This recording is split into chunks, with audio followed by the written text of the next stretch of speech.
الحمد لله نحمده ونستعينه ونستغفره ونؤمن به ونتوكل عليه ونعوذ بالله من شرور أنفسنا ومن سيئات أعمالنا من يهده الله فلا مضل له ومن يضلله فلا هادي له ونشهد أن لا إله إلا الله وحده لا شريك له ونشهد أن محمدًا عبده ورسوله أما بعد فإن خير الحديث كتاب الله وخير الهدي هدي محمد صلى الله عليه وسلم وشر الأمور محدثاتها وكل محدثة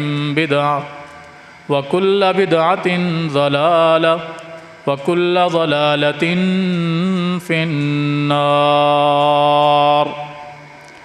يا أيها الذين آمنوا اتقوا الله حق تقاته ولا تموتن إلا وأنتم مسلمون يا أيها الناس اتقوا ربكم الذي خلقكم من نفس واحدة وخلق منها زوجها وبث منهما رجالا كثيرا ونساء واتقوا الله الذي تساءلون به والأرحام إن الله كان عليكم رقيبا يا أيها الذين آمنوا اتقوا الله وقولوا قولا سديدا يصلح لكم أعمالكم ويغفر لكم ذنوبكم ومن يطع الله ورسوله فقد فاز فوزا عظيما أعوذ بالله السميع العليم من الشيطان الرجيم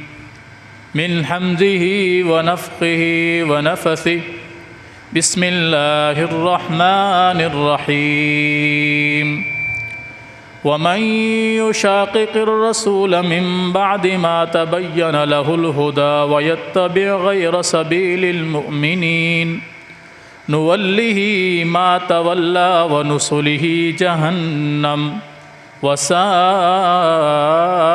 مصيرا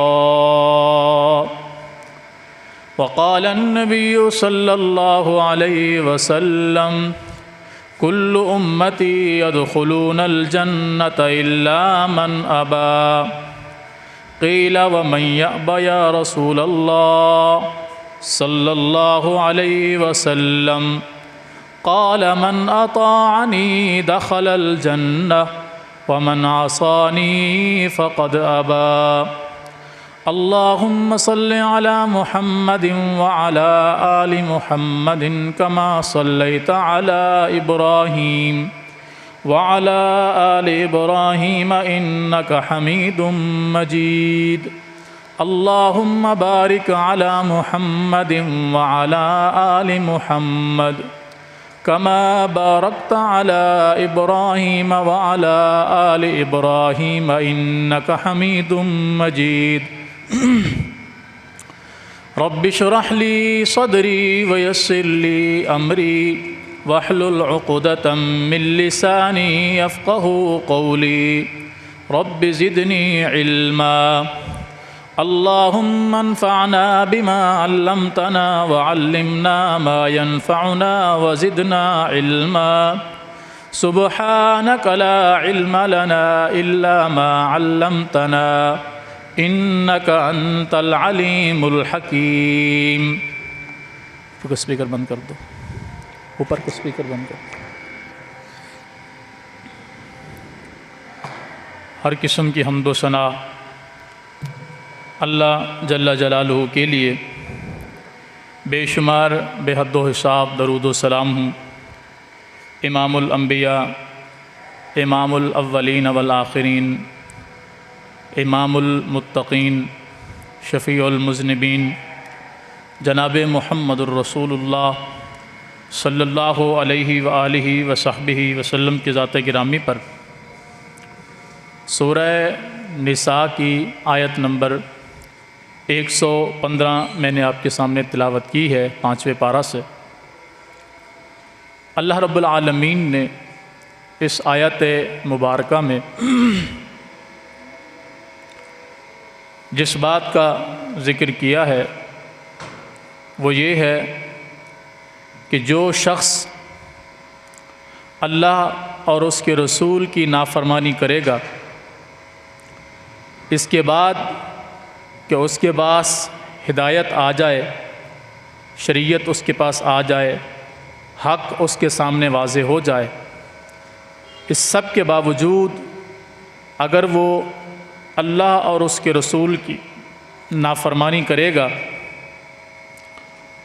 تو وہ ان لوگوں کے راستے پر چلا جائے گا جو مومن نہیں ہیں، مسلمان نہیں ہیں۔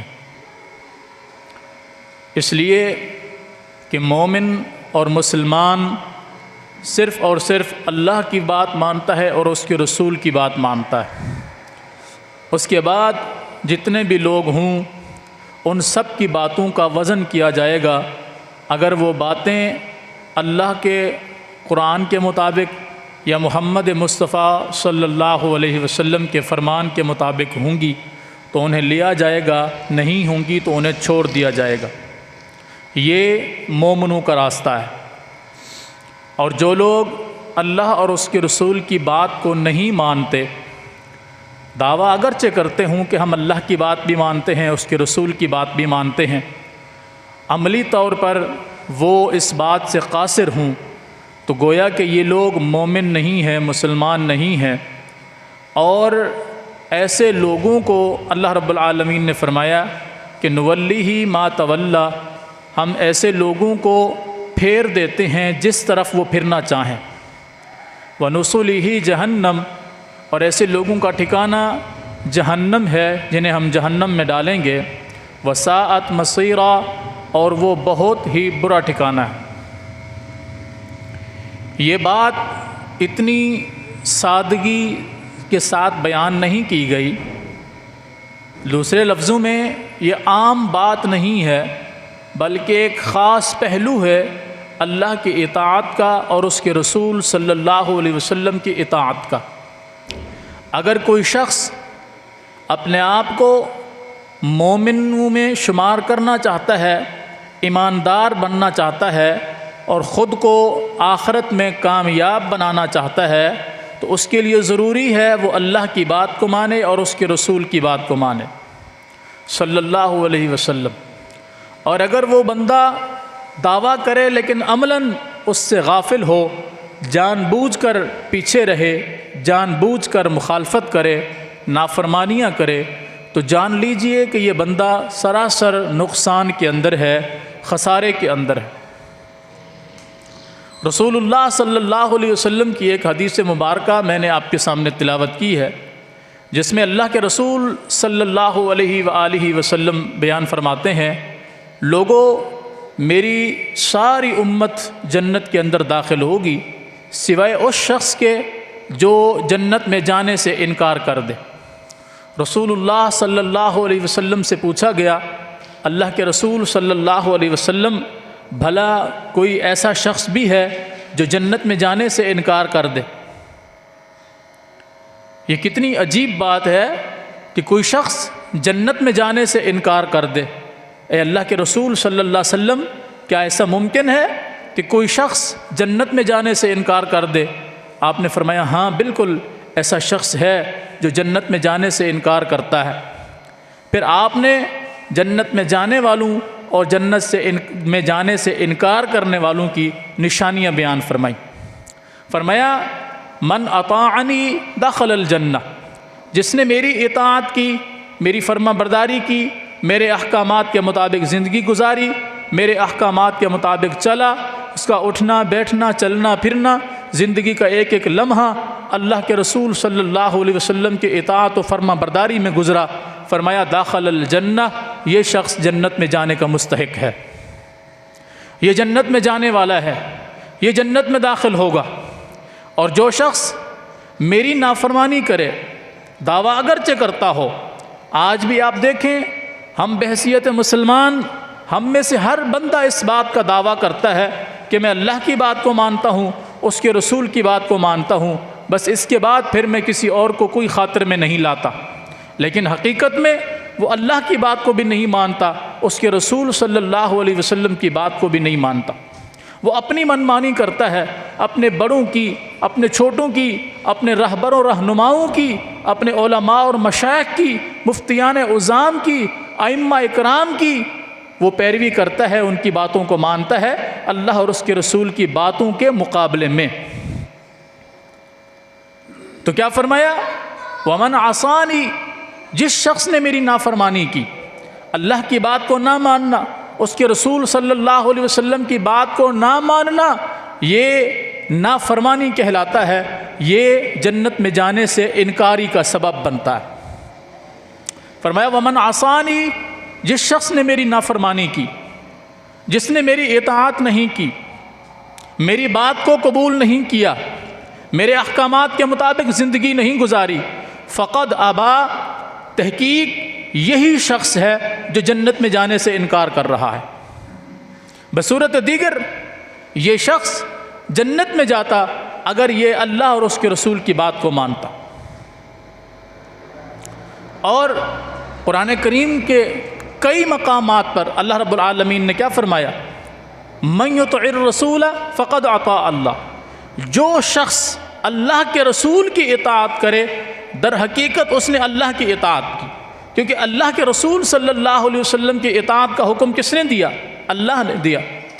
تو جو اللہ کے رسول کی اطاعت کرے صلی اللہ علیہ وسلم، گویا کہ اس شخص نے اللہ رب العالمین کی اطاعت و فرما برداری کی ہے، اور جو شخص اللہ کے رسول صلی اللہ علیہ وسلم کی نافرمانی کرے گویا کہ اس نے اللہ کی نافرمانی کی ہے۔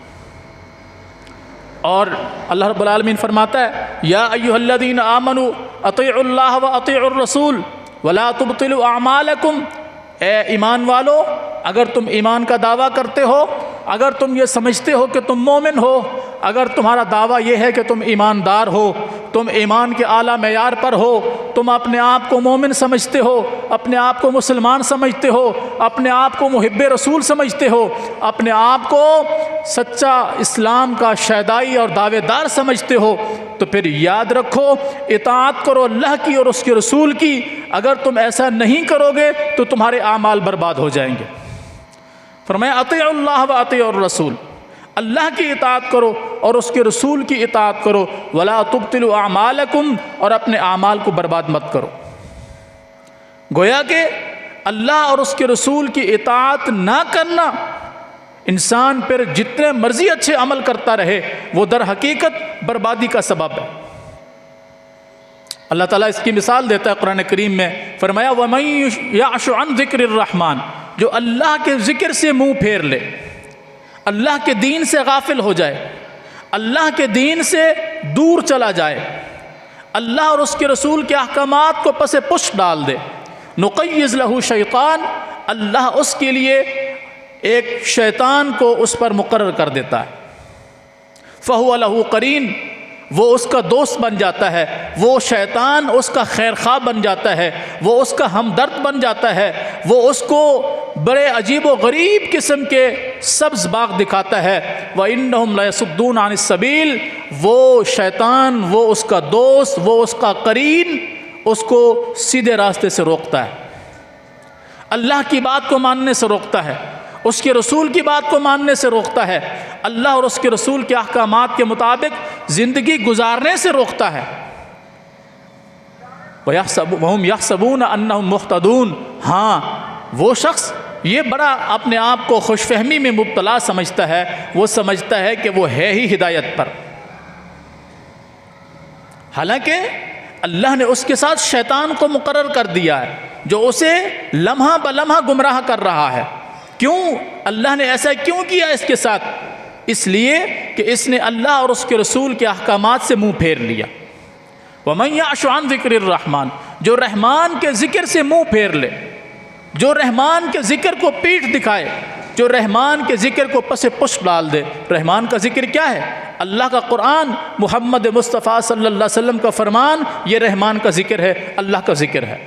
یعنی اللہ کا دین جو اس نے اپنے محمد الرسول اللہ صلی اللہ علیہ وسلم کو عطا فرمایا، جو شخص اس سے منہ پھیر لے گا گویا کہ اس نے اپنے آپ کو شیطان کے حوالے کر دیا۔ نقیض لہ شیطانا، اللہ فرماتا ہے ہم ایسے شخص کا دوست شیطان کو بنا دیتے ہیں۔ فہو لہ قرین، وہ اس کا خیر خواہ بن جاتا ہے، وہ اس کا دوست بن جاتا ہے، وہ اس کا ہمدرد بن جاتا ہے۔ پھر جیسے جیسے وہ اس کو مشورے دیتا ہے، جیسے جیسے وہ اس کو راستے دکھاتا ہے، یہ اسی کے مطابق چلنا شروع کر دیتا ہے۔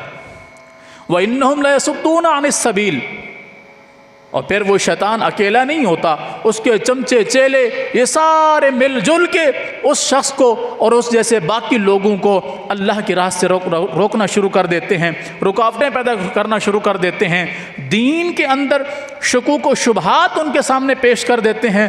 دیکھو میاں ایسے بھی ہو سکتا ہے، ایسے بھی ہو سکتا ہے، یہ کر لو حلال بھی ہو سکتا ہے، حرام بھی ہو سکتا ہے، دیکھو اس چیز سے اللہ کے رسول نے منع تو نہیں کیا، دیکھو اس چیز سے اللہ نے تو منع نہیں کیا۔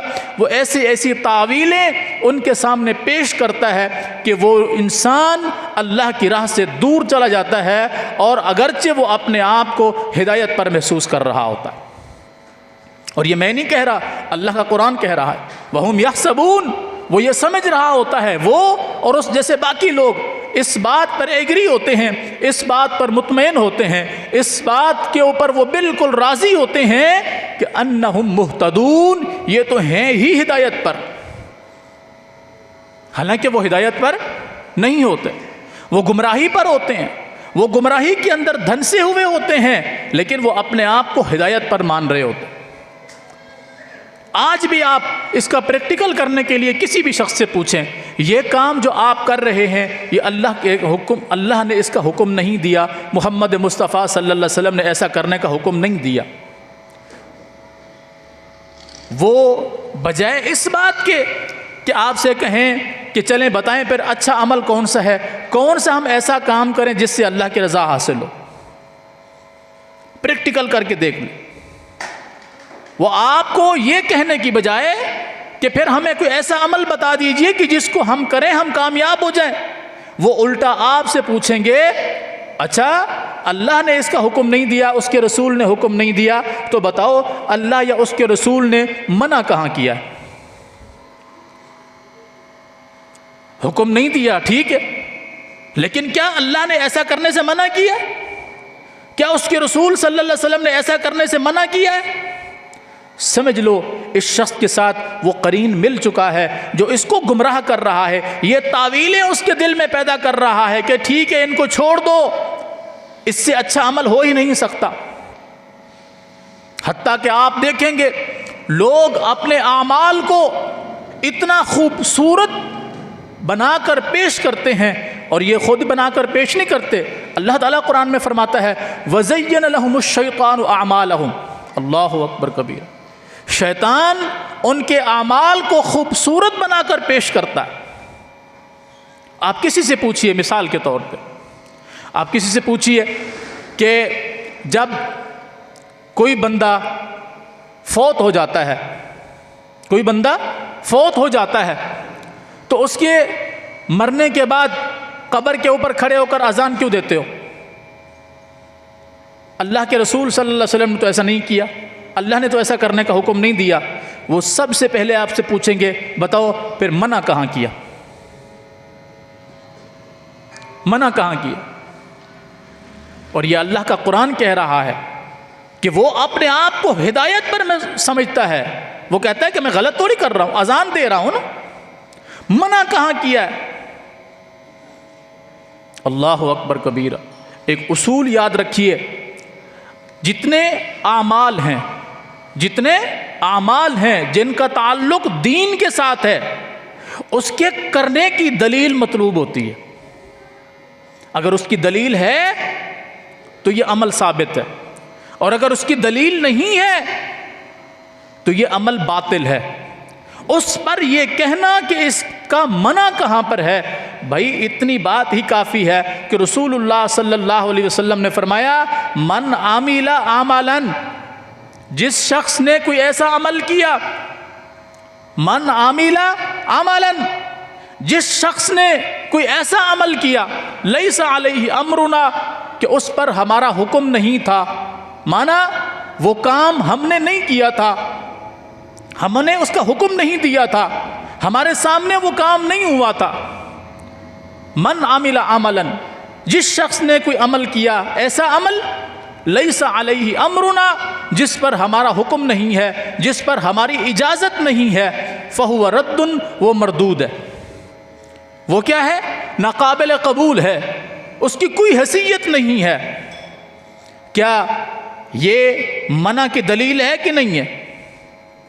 اگر قبر پر کھڑے ہو کر اذان دینا ثواب کا کام ہوتا تو رسول اللہ صلی اللہ علیہ وسلم کرتے کہ نہ کرتے؟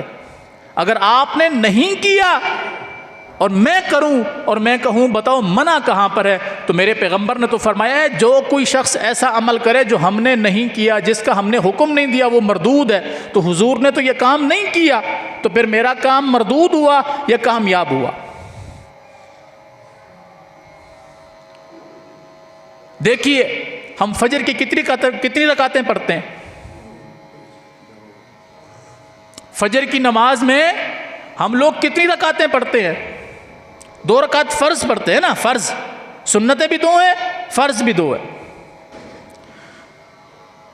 2 رکعت سنت ہم پڑھتے ہیں، ہر رکعت میں کتنی دفعہ رکوع کرتے ہیں؟ کوئی بھی نماز ہو، فجر ہو، ظہر ہو، عصر ہو، مغرب ہو، عشاء ہو، وہ فرض نماز ہو، وہ سنت نماز ہو، وہ نفل نماز ہو، ہر رکعت میں کتنی دفعہ رکوع کرتے ہیں؟ 1 مرتبہ۔ کتنی دفعہ؟ 1 مرتبہ۔ اگر کوئی شخص 2 مرتبہ رکوع کر لے، اس نے کوئی برا کام کیا؟ رکوع کرنا اللہ کی عبادت ہے کہ نہیں ہے؟ قرآن میں اللہ نے حکم دیا ہے کہ نہیں دیا؟ وَارْكَعُوا وَاسْجُدُوا مَعَ الرَّاكِعِينَ، وَاسْجُدُوا وَارْكَعُوا مَعَ الرَّاكِعِينَ، سجدہ کرو سجدہ کرنے والوں کے ساتھ، رکوع کرو رکوع کرنے والوں کے ساتھ۔ اللہ نے کرنے کا حکم دیا، محمد مصطفیٰ صلی اللہ علیہ وسلم نے کر کے دکھایا۔ رکوع کرنا ثابت، رکوع کرنے کا حکم موجود اللہ کے قرآن میں بھی، محمد مصطفیٰ صلی اللہ علیہ وسلم کے فرمان میں بھی کہ رکوع کرو، حکم آ گیا نا۔ اب کوئی شخص 1 مرتبہ رکوع کرنے کی بجائے رکوع کے لیے وہ گیا، پھر کھڑا ہو کر سمی اللہ لمن حمدہ ربنا ولک الحمد حمدا کثیرا طیبا مبارکا فی کہتا ہے، سجدے میں جانے کی بجائے پھر اللہ اکبر کہہ کے رکوع میں چلا جاتا ہے۔ ایمانداری سے بتائیے اس شخص نے کوئی برا عمل کیا؟ نماز ہی پڑھی ہے نا، اور اس نماز کے اندر اس نے رکوع کیا، کون سا برا عمل کیا؟ کوئی بھی عقل مند انسان اس عمل کو قبول نہیں کرے گا۔ کیوں نہیں کرے گا؟ کہے گا ہر رکعت میں صرف 1 مرتبہ رکوع ہوتا ہے۔ ہر رکعت میں کتنے رکوع ہوتے ہیں؟ 1 رکوع۔ اس نے 2 کیے ہیں، یہ بھول گیا ہے، اسے سجدہ سہو کرنا پڑے گا۔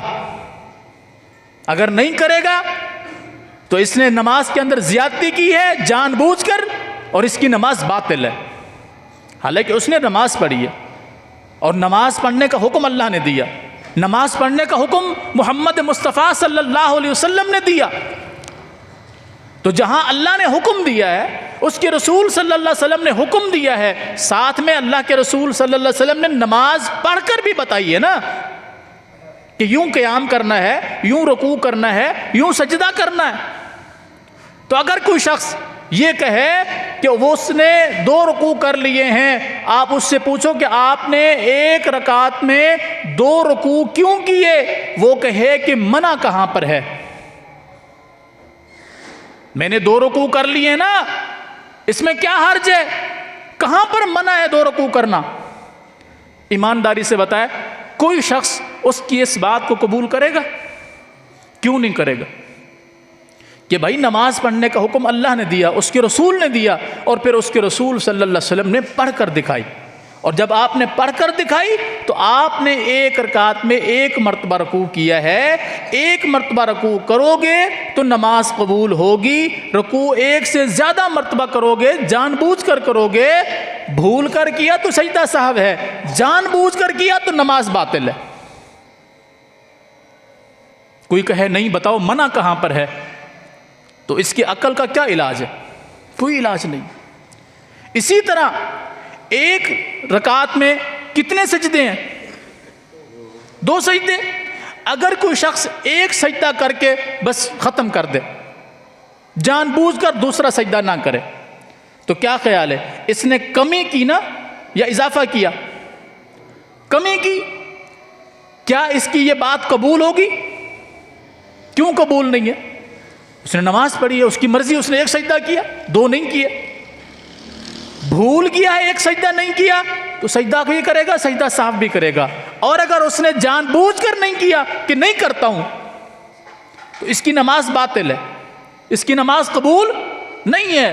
اب یہ کہے کہ بتاؤ ایک سجدہ کرنا کہاں پر منع ہے؟ رکوع کے اندر اضافہ کیا، ایک کی بجائے 2 رکوع کیے، دلیل کیا دے رہا ہے؟ منع کہاں پر ہے؟ نماز باطل ہے، قبول نہیں۔ 2 سجدے کی جگہ پر ایک سجدہ کر رہا ہے، کمی کر رہا ہے دین میں، اور کہتا ہے بتاؤ اس کی دلیل، اس کا منع کہاں پر ہے؟ اس نے دین کے اندر کمی کی ہے، جان بوجھ کر کی ہے، اس کی نماز باطل ہے کہ قبول ہے؟ حالانکہ نماز کا حکم اللہ نے دیا ہے، اس کے رسول نے حکم دیا ہے، سینکڑوں مرتبہ قرآن کے اندر نماز پڑھنے کا حکم آیا ہے، رسول اللہ صلی اللہ علیہ وسلم کی ہزاروں احادیث ہیں جس میں حضور نے نماز کی تاکید فرمائی ہے۔ اس نماز کے اندر اگر کوئی شخص ایک مرتبہ کی بجائے 2 مرتبہ رکوع کر لے، قابل قبول نہیں ہے۔ 2 سجدوں کی بجائے ایک سجدہ کر لے، قبول نہیں ہے۔ 2 کی بجائے 3 سجدے کر لے، قبول نہیں ہے۔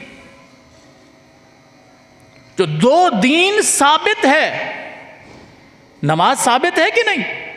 جو دین ثابت ہے، جب اس کے اندر اضافہ یا کمی کسی صورت میں قبول نہیں ہے، اگر کوئی شخص جان بوجھ کر کمی کرے گا یا جان بوجھ کر اضافہ کرے گا تو وہ ثابت شدہ عبادت بھی اس کی باطل ہو جائے گی۔ تو جو عمل ثابت ہی نہ ہو، جو عمل دین کے اندر موجود ہی نہ ہو، وہ بھلا کیوں کر قابل قبول ہو سکتا ہے؟ وہ قبر کے اوپر کھڑے ہو کر اذان دینے کے حوالے سے ہو، وہ 5 نمازوں اذانوں کے وقت اذان سے پہلے صلاۃ و سلام ہو یا اذان کے بعد صلاۃ و سلام ہو، دین میں اس کا تعلق نہیں۔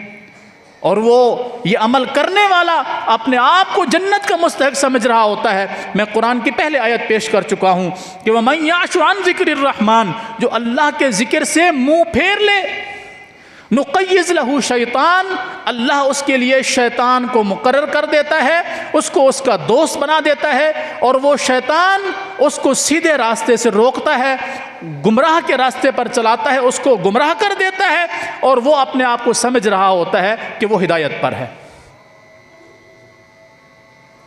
یہ آیت میرے لیے بھی ہے، یہ آیت آپ کے لیے بھی ہے۔ میں بھی دیکھوں کہ کیا واقعتاً جو عمل میں کر رہا ہوں، کیا اس کا حکم اللہ نے یا اس کے رسول نے دیا ہے؟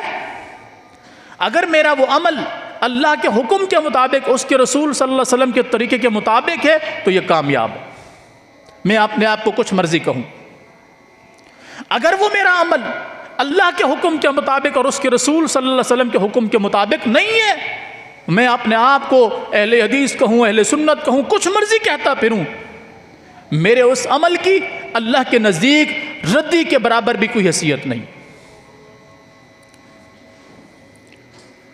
اور قرآن کریم نے کئی مقامات پر بتایا ہے کہ شیطان ان کے اعمال کو خوبصورت بنا کر پیش کرتا ہے۔ مرنے کے بعد آپ پوچھو، یہ 3 دن مسلسل آپ نے جو گلی کو بلاک کیا، گھر کو بلاک کیا، جو ہے وہ کنات لگائی ہوئی ہے، مسلسل بیٹھے ہوئے ہو، کس مقصد کے لیے؟ بولیں کہ تعزیت کے لیے۔ کسی بھی گھر میں چلے جائیں، کیا یہ طریقہ تعزیت کا دین میں ثابت ہے؟ بولیں کہ منع کہاں پر ہے؟ اور میں پہلے عرض کر چکا ہوں، دین کا جو عمل ہے اس کا ثبوت ہونا ضروری ہے۔ جیسے میں نے کہا نا کہ نماز ہے، ایک رکوع ایک رکعت میں ثابت ہے، 2 کرنا ثابت نہیں۔ ایک رکعت میں 2 سجدے کرنا ثابت ہیں، 1 یا 3 سجدے کرنا ثابت نہیں۔ ایک سجدہ ثابت نہیں، 2 کرنے ہیں، یہ کرنے کا حکم بھی ہے اور اس کا ثبوت بھی ہے۔ ایک رکعت میں 1 رکوع کرنا ہے، یہ کرنے کا حکم بھی ہے، اس کا ثبوت بھی ہے۔ 2 کرنے والے کے پاس کوئی دلیل نہیں، وہ کہے کہ منع کہاں پر ہے تو یہ گمراہی پر ہے۔ ایک رکعت میں 2 سجدے کرنا ثابت ہے، اس کی دلیل موجود ہے۔ جو 1 کرے یا 3 کرے اور کہے کہ منع کہاں پر ہے، یہ گمراہی پر ہے۔ تو جو عمل ثابت ہی نہیں ہے اس پر کوئی شخص کہے کہ بتاؤ منع کہاں پر ہے، تو یہ اعلیٰ ترین قسم کی گمراہی میں ہے۔ وہ اگرچہ کہے کہ ہم بیٹھے ہوئے شخص کے لیے دعا ہی تو کر رہے ہیں، ہم کون سا برا عمل کر رہے ہیں؟ جو بھی آتا ہے جی کلام بخش تو مردے کو، سارے ہاتھ اٹھا لیتے ہیں۔ کوئی سگریٹ پی رہا تھا تو اس نے سائڈ پہ رکھ دیا، کسی نے گٹکا منہ میں ڈالا ہوا تھا تو وہ زبان سے سائڈ پہ کر دیتا ہے، کسی نے کوئی الغرض کے کوئی بھی کام کر رہا تھا، بس وہ 1 سیکنڈ کے لیے یہ ہاتھ اٹھاتا ہے، بس وہ کلام بخشا جاتا ہے، مردہ بخشا گیا۔ پوچھو یہ کہاں پر ہے؟ بولیں گے منع کہاں پر؟ اور بھائی جو عبادت ثابت ہے جب اس کے اندر کمی یا زیادتی قابل قبول نہیں ہے تو جس کا تعلق ہی نہیں ہے اس کی دلیل تم نے پیش کرنی ہے یا جو تم کو منع کر رہا ہے وہ پیش کرے گا۔ اسی طرح دیگر تمام اعمال دیکھ لیجیے، وہ تیسرا ہو، وہ چہلم ہو، وہ 7واں ہو، وہ 10واں ہو، وہ قرآن خوانی ہو، وہ کل خوانی ہو، وہ کوئی بھی عمل ہو، پوچھو کیوں کر رہے ہو؟ اصالہ ثواب کے لیے۔ کہاں پر ثابت ہے؟ بولیں گے منع کہاں پر؟ بہترین دلیل منع کہاں پر؟ اب مجھے بتائیے ایسے شخص کو آپ کیا کہیں؟ افسوس ہوگا اس شخص پر کہ بھائی جو عبادت ثابت تھی جب اس کے اندر کمی بیشی کرنا اسلام نے قبول نہیں کیا، منع کہاں پر ہے؟ منع یہاں پر ہے کہ حضور نے یہ عمل نہیں کیا، حضور کے صحابہ نے یہ عمل نہیں کیا، حضور کے بیٹے بیٹیاں فوت ہوئے، چاچا فوت ہوئے، آپ کی پھوپھی جو ہے نا آپ کی بیوی فوت ہوئی، صحابہ کرام شہید ہوئے، ان کے گھر والے فوت ہوئے، ان کے بیٹے بیٹیاں بیویاں فوت ہوئیں، کسی نے یہ عمل نہیں کیا۔ اگر یہ ثواب والا ہوتا، اصالہ ثواب والا ہوتا، کامیابی کا ذریعہ ہوتا، اس سے کسی کو کچھ فائدہ حاصل ہوتا، تو جس شخص پر دین نازل ہوا محمد عربی صلی اللہ علیہ وسلم، وہ کر کے دکھاتے، تب وہ دلیل ہوتا۔ اگر کوئی شخص اپنی مرضی کے مطابق عمل کرنا شروع کر دے، اپنی مرضی کے مطابق وہ عمل ساری زندگی کرتا رہے، اس کا عمل کوئی حیثیت نہیں رکھتا، اللہ کے میزان میں اس کی کوئی حیثیت نہیں ہے۔ حضرت عمر بن عاص رضی اللہ تعالی عنہ، انہوں نے اپنے بیٹے عبداللہ بن عمر کی شادی کی۔ اب دیکھیے گا، میں جو یہ بات کرتا ہوں نا کہ جی یہ میں کام کر رہا ہوں تو بھلا اس کا منع کہاں پر ہے؟ اب دیکھیے گا منع ہے کہ نہیں۔ عمر بن عاص رضی اللہ تعالیٰ عنہ نے اپنے بیٹے عبداللہ بن عمر کی شادی کی۔ شادی کے کچھ دنوں کے بعد انہوں نے اپنی بہو سے پوچھا، بیٹا تمہاری شادی میرے بیٹے عبداللہ کے ساتھ ہوئی ہے، تم نے اس کو کیسا پایا؟ وہ کہنے لگی، بابا آپ کا بیٹا عبداللہ بہت متقی پرہیزگار شخص ہے۔ باپ خوش ہو گیا، اچھی بات۔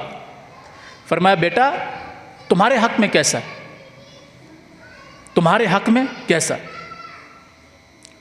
یہ سسر کو پوچھنا چاہیے، ساس کو پوچھنا چاہیے اپنی بہو سے۔ وہ نئی نئی گھر میں آتی ہے، اس سے پوچھو کوئی دکھ درد، کوئی تکلیف، کوئی پریشانی، تاکہ وہ آپ کے سامنے ظاہر کرے۔ یہ میرے پیغمبر کی سنت میں سے ہے، کیونکہ یہ طریقہ صحابی نے اختیار کیا اور حضور کو بتایا، حضور نے اس طریقے کو سراہا۔ کہنے لگی اگر آپ نے پوچھ ہی لیا ہے تو میں بتا دیتی ہوں، جب سے میری عبداللہ کے ساتھ شادی ہوئی ہے تب سے لے کے اب تک میں نے عبداللہ کو اپنے بستر پر نہیں پایا۔ اب باپ کو تشویش ہوئی، خوف محسوس ہونے لگا۔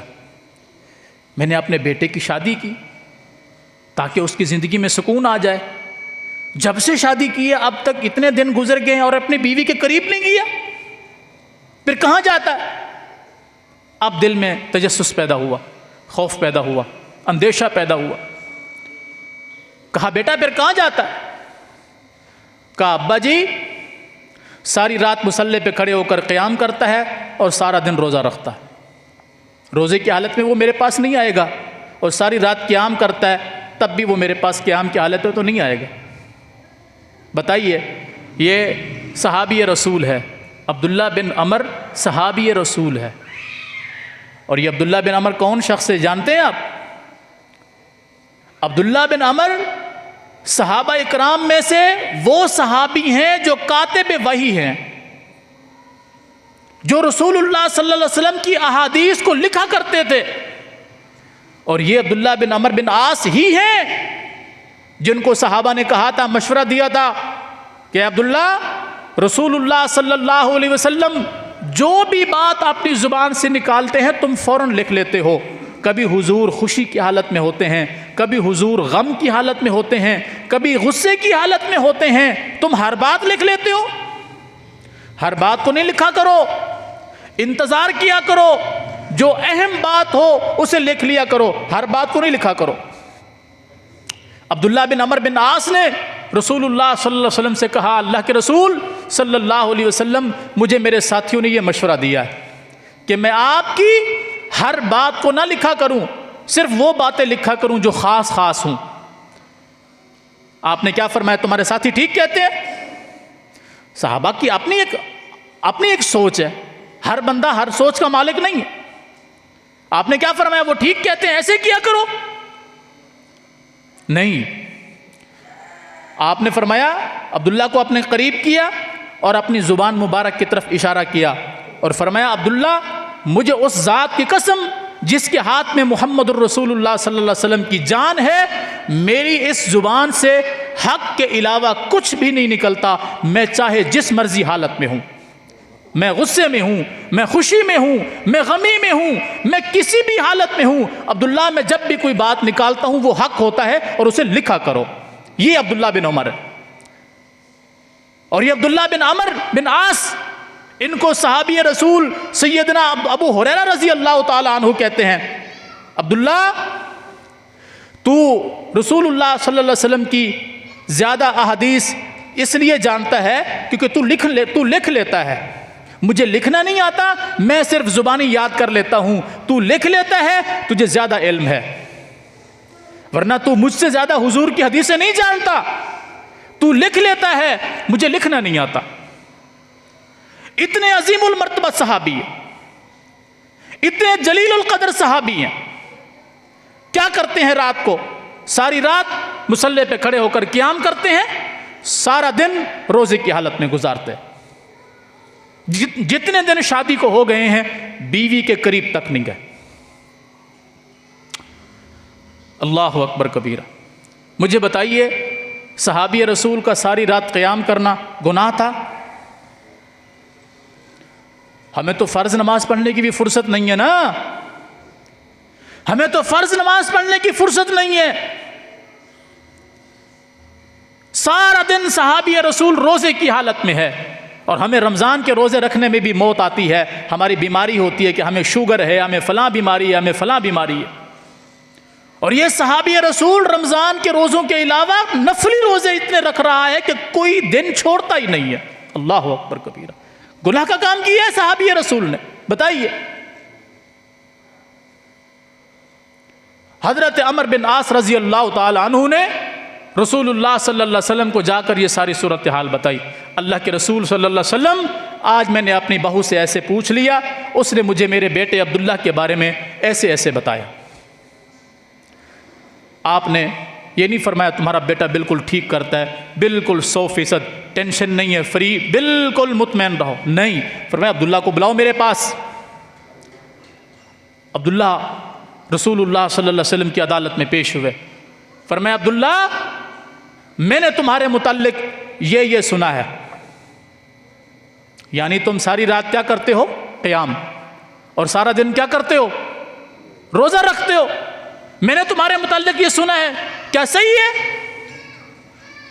عبداللہ بن عمر بن عاص نے فرمایا جی اللہ کے رسول صلی اللہ علیہ وسلم ایسے ہی ہے.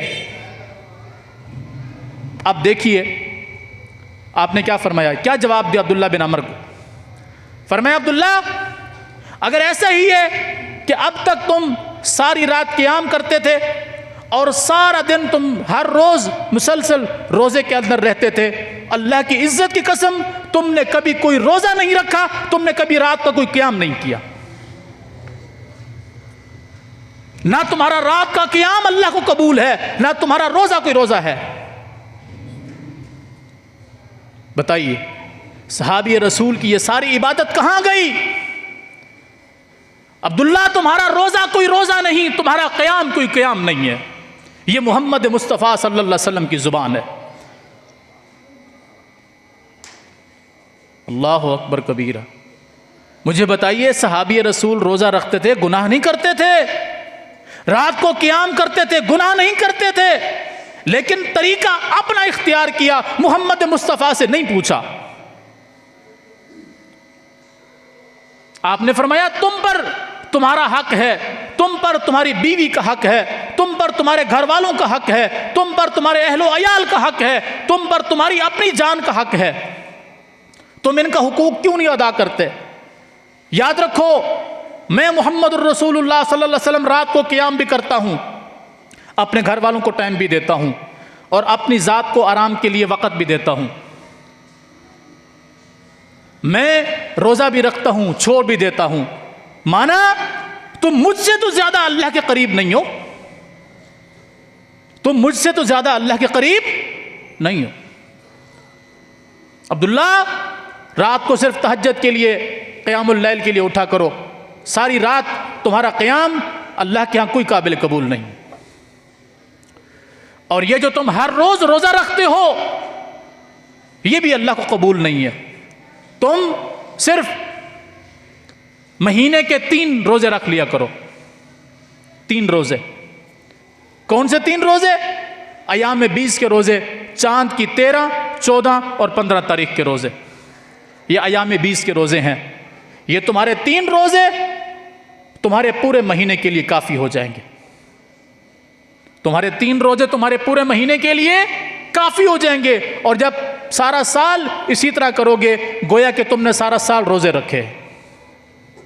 اب عبداللہ جو رات کو قیام کرتا ہے یہ بھی قابل قبول ہے، جو ایام 20 کے روزے رکھتے ہیں اور باقی سارے روزے چھوڑ دیے یہ بھی قابل قبول ہے. اب کیوں قابل قبول ہیں؟ اب محمد الرسول اللہ صلی اللہ علیہ وسلم نے بتایا ایسے کرو تب قابل قبول ہیں. پہلے عبداللہ بن عمر بن عاص اپنے اللہ کو راضی کرنے کے لیے اپنے دل سے جو عبادت کرتے تھے اس کا طریقہ محمد مصطفیٰ سے ثابت نہیں تھا، قابل قبول نہیں تھا. یہ عبداللہ بن عمر بن عاص کے عمل کی حیثیت ہے. میں اور آپ کس کھیت کی مولی ہیں؟ ہم جو مرضی کر لیں، ہم جو مرضی عمل کر لیں، اس کو دین کا نام دے دیں، اس کو اصالہ ثواب کا نام دے دیں، اس کو کچھ مرضی نام دے دیں. جو رسول کی مجلس میں موجود ہے، رسول کی زندگی میں موجود ہے، وہ عمل کر رہا ہے. اس کی خبر رسول کو نہیں تھی، جب خبر ہوئی تو بتایا تمہارا کوئی عمل قابل قبول نہیں ہے. ایک اور بات دیکھیے، میں اپنی بات کو ختم کرتا ہوں. حضرت حذیفہ بن یمان رضی اللہ تعالی عنہ ایک سفر پر گئے، وہاں ایک بندے کو نماز پڑھتے ہوئے دیکھا. اور میں پہلے عرض کر چکا ہوں نماز عبادت ہے، اللہ نے بھی حکم دیا ہے، محمد مصطفیٰ نے بھی حکم دیا ہے صلی اللہ علیہ وسلم. ایک بندے کو نماز پڑھتے ہوئے دیکھا، فرمایا میرے بھائی کب سے نماز پڑھ رہے ہو؟ کب سے نماز پڑھ رہے ہو؟ اس بندے نے کہا میں 40 سال سے نماز پڑھ رہا ہوں. کتنے عرصے سے؟ 40 سال. اور پھر وہی بات کہ ہمیں دن میں 5 نمازیں پڑھنے کی فرصت نہیں ہوتی۔ اللہ کا شکر ہے جمعے والے دن آ جاتے ہیں، اللہ کو چہرہ دکھا دیتے ہیں، بس باقی چھٹی۔ باقی ہفتے کی 7 دن کی نمازیں ہمارا باپ پڑھے گا، ہماری کیا حیثیت ہے، ہماری کیا ضرورت ہے؟ اللہ نے تھوڑی پوچھ رہے ہیں ہم سے کہ تم نے نمازیں کہاں پڑھی تھی کہ نہیں پڑھی تھی۔ ہمارے باپ کا دین ہے، ہم جیسے مرضی عمل کریں، کسی کے باپ کا کیا جاتا ہے۔ حذیفہ بن یمان نے پوچھا تم یہ نمازیں کب سے پڑھ رہے ہو؟ کہا میں 40 سال سے نمازیں پڑھ رہا ہوں۔ حذیفہ بن یمان نے دوسرا سوال کیا، جیسے ابھی پڑھا ہے ایسے پڑھ رہے ہو؟ کہا جی ہاں ایسے ہی پڑھ رہا ہوں۔ اب حذیفہ بن یمان صحابی رسول ہیں، اور حذیفہ بن یمان وہ صحابی رسول ہیں جن کو اللہ کے رسول صلی اللہ علیہ وسلم نے اپنا رازدان بنایا تھا، جن کو آپ نے نام لکھوائے تھے کچھ منافقوں کے کہ یہ فلاں بندہ فلاں بندہ فلاں بندہ فلاں بندہ منافق ہے، جس کو رازدان نبی کہا جاتا ہے، کہ جس کے پاس رسول اللہ صلی اللہ علیہ وسلم کے راز تھے۔ یہ حذیفہ بن یمان ہیں، اور پوچھنے والے سے پوچھ رہے ہیں کب سے نمازیں پڑھ رہے ہو؟ اس نے کہا 40 سال سے پڑھ رہا ہوں۔ کہا ایسے پڑھ رہے ہو؟ اس نے کہا ایسے پڑھ رہا ہوں۔ حذیفہ بن یمان نے کہا مجھے اللہ کی قسم جس کے ہاتھ میں حذیفہ بن یمان کی جان ہے، اگر تم 40 سال سے ایسے ہی نمازیں پڑھ رہے ہو، اللہ کی قسم تم نے آج تک کوئی نماز نہیں پڑھی۔ کیوں کہا؟ اس بندے نے 40 سال تک کیا کیا؟ نمازیں پڑھی تھی نا۔ حذیفہ بن یمان اللہ کی عزت کی قسم کھا کر کہہ رہے ہیں تمہاری ایک بھی نماز اللہ کو قبول نہیں ہے۔ کیوں کہا حذیفہ بن یمان نے؟ کیا دشمنی تھی اس بندے سے؟ نہیں، خیر خواہی تھی۔ کیوں پھر کہا کہ تم نے 40 سال سے کوئی نماز نہیں پڑھی؟ کیونکہ اس کی 40 سال میں اس طریقے پر پڑھی جانے والی نماز نہ اللہ کے حکم کے مطابق تھی، نہ محمد مصطفیٰ کے حکم کے مطابق تھی صلی اللہ علیہ وسلم۔ اب آئیے اس حدیث کی طرف کہ رسول اللہ صلی اللہ علیہ وسلم نے فرمایا جو شخص میری اطاعت کرے گا یہ جنت میں داخل ہوگا، اور جو میری نافرمانی کرے گا یہ جنت میں جانے سے انکار کر دے گا۔ اب ہم دیکھیں اپنے سارے اعمال کو، میں اذان دیتا ہوں، میں نماز پڑھتا ہوں، میں روزہ رکھتا ہوں، میں توفیق ملتی ہے زکوٰۃ دیتا ہوں، میں جو بھی عمل کرتا ہوں کیا یہ میرا عمل اللہ کے حکم کے مطابق اور مصطفیٰ صلی اللہ علیہ وسلم کے طریقے کے مطابق ہے؟ اگر ہے تو یہ قابل قبول ہے، اور اگر یہ اللہ کے حکم کے مطابق نہیں ہے، محمد مصطفیٰ صلی اللہ علیہ وسلم کے طریقے کے مطابق نہیں ہے، پھر بھلے مجھے زندگی گزر گئی ہے عمل کرتے کرتے حذیفہ بن یمان کی حدیث کے مطابق اور ان کی گارنٹی کے مطابق میرے اس عمل کی کوئی حیثیت نہیں۔ میں نماز کیسے پڑھتا ہوں؟ جیسے مجھے میرے استاد نے سکھائی، جیسے اس کو اس کے استاد نے سکھائی، جیسے میں نے اپنے باپ کو دیکھا، اپنے دادا کو دیکھا، اپنے گھر کے اندر جیسے دیکھا، بس میں ویسے پڑھ رہا ہوں۔ میں نے کبھی کسی عالم دین سے پوچھنے کی ضرورت نہیں کی حضرت میں یہ نماز ایسے پڑھتا ہوں، رکوع ایسے کرتا ہوں، قیام ایسے کرتا ہوں، سجدہ ایسے کرتا ہوں، تشہد ایسے کرتا ہوں، کیا میں سنت کے مطابق نماز پڑھ رہا ہوں؟ میں نے کبھی پوچھنے کی ہمت نہیں کی۔ کیوں؟ کہ بس نماز پڑھو، جیسے آتی ہے پڑھو، اللہ قبول کرنے والا ہے۔ اگر یہ حالت ہوتی تو حذیفہ بن یمان اللہ کی عزت کی قسم کھا کر اس شخص کی 40 سال کی نماز کو رد نہ کرتے۔ گارنٹی دی حذیفہ بن یمان نے، اللہ کی عزت کی قسم تم نے 40 سال جو نماز پڑھی ہے اسی طرح پڑھی ہے تو تمہاری ایک نماز بھی نہیں پڑھی تم نے۔ سوچنا ہوگا مجھے بھی آپ کو بھی کہ ہم نے اب تک جو عمل کیا کیا وہ عمل اللہ کے رسول کے مطابق تھا صلی اللہ علیہ وسلم؟ اللہ کے حکم کے مطابق تھا؟ اگر تھا تو آمنا و صدقنا، اور اگر نہیں تھا تو ہمیں تلاش کرنا پڑے گا اللہ کا حکم کیا ہے، محمد مصطفیٰ صلی اللہ علیہ وسلم کا طریقہ کیا ہے۔ یہ کامیابی کی ضمانت ہے۔ بصورت دیگر ہمارے اعمال جتنے مرضی اچھے کیوں نہ ہوں، قرآن ہی کہتا ہے وَزَيَّنَ لَهُمُ الشَّيْطَانُ أَعْمَالَهُمْ، شیطان ان کے اعمال کو خوبصورت بنا کر پیش کرتا ہے، کہتا ہے تم سے تو اچھا عمل کاری کوئی نہیں رہا۔ اور دوسرے مقام پر وَهُمْ يَحْسَبُونَ أَنَّهُمْ مُهْتَدُونَ، میں بھی سمجھ رہا ہوں میں ہدایت پر ہوں، آپ سمجھ رہے ہیں آپ ہدایت پر ہیں، ہر بندہ سمجھ رہا ہے وہ ہدایت پر ہے۔ ہم نے کبھی ہدایت کو تلاش کرنے کی کوشش ہی نہیں کی ہے، بس ہم ہدایت پر ہیں، اتنا کافی ہے۔ ہم مسلمان ہیں، اتنا کافی ہے۔ ہم سنت اہل سنت ہیں، ہم اہل حدیث ہیں، ہم فلاں ہیں، ہم فلاں ہیں، بس اتنا کافی ہے۔ جنت نہ اہل حدیث کے باپ کی ہے، نہ اہل سنت کے باپ کی ہے، نہ کسی دوسرے تیسرے کے باپ کی ہے۔ جنت میں صرف وہ شخص جائے گا جو میرے محمد مصطفیٰ کی بات کو مانے گا، اس پر عمل کرے گا صلی اللہ علیہ وسلم۔ نہیں عمل کرتا یا اپنے آپ کو کچھ مرضی کہے، کسی جماعت سے منسلک کرے، کسی تنظیم سے منسلک کرے، کسی مکتب فکر سے منسلک کرے، کسی سلسلے سے منسلک کرے، اس کی کوئی حیثیت اللہ کے نزدیک نہیں ہے۔ اللہ تعالیٰ مجھے بھی اور آپ کو بھی دین کو کما حق ہو سمجھنے کی اور اس پر عمل پیرا ہونے کی توفیق عطا فرمائے۔ اقول قولی ھذا واستغفر اللہ لی ولکم ولسائر المسلمین۔